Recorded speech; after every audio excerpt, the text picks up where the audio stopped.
চারপাশে ধান ক্ষেত আর পুকুর। নয়ন গ্রামেরই একজন পরিশ্রমী ইলেকট্রিশিয়ান, স্ত্রী আর 5 বছরের মেয়েকে নিয়ে সুখেই দিন কাটাচ্ছিল। এক সন্ধ্যায় নয়নের ফোন বেজে উঠল।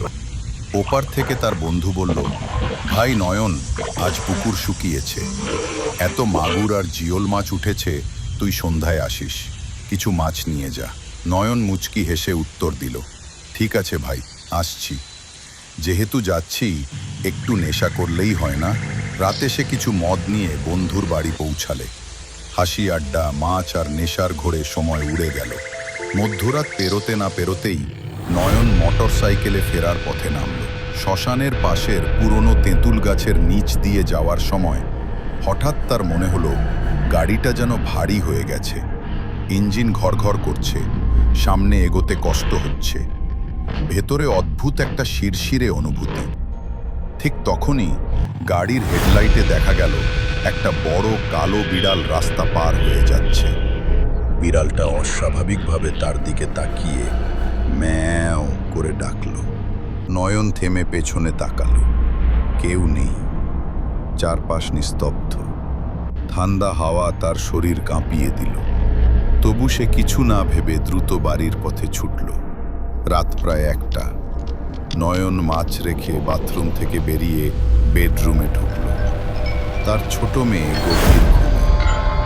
লাইট নিভিয়ে বিছানায় শোয়ার মুহূর্তেই মেয়েটি হঠাৎ চিৎকার করে উঠল, অনেক বড় কালো বিড়াল, ও আমাকে কামড়াচ্ছে, অনেক বড় কালো বিড়াল।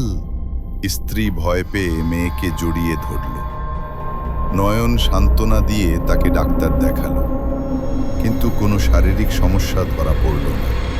কিন্তু এরপর থেকে মেয়েটি দিনভর চুপচাপ, আর রাত হলেই ভয়ঙ্কর চিৎকার, অনেক বড় কালো বিড়াল, আমাকে কামড়াচ্ছে। কবিরাজদের কাছে গেলে তারা বলল, রাতে যে কাঁচা মাছ এনেছিলি তার লোভে এক পিশাচ তোমাদের ঘরে এসেছে। অবশেষে হতাশ নয়ন গ্রামের নামকরা তান্ত্রিকের কাছে গেলে। তান্ত্রিক চোখ বন্ধ করে জপ করতে করতে বলল, তোমার মেয়েকে বাঁচাতে হলে বড় যজ্ঞ করতে হবে।